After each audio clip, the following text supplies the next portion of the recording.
Яа, би штэ. Яа, би Олака чанта олморхэ. Яагаад Олака чан гэж хэлэхөө. Тэр амар их subscribe надаас чигтэй. Би яг үндэ 4 subscribe таа. Би яаж 4 subscribe гэж хэлэхөө. Би найзуудаас гойж 4 subscribers. Амар уулзах хүсэж байна. Оо, би хүсвэжлээ. Яна, Олака чан.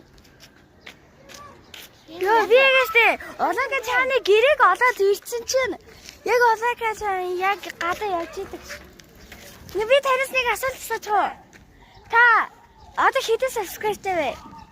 228 баха. 20 хүрсэн баг. Та яаж тийм их subscribe-тай болсон? Нэг хөрөлний бичлэг хийж байгаад тийжээс хүссэн шүү дээ. Оо, би 32 юутай шүү. За. Баярлалаа.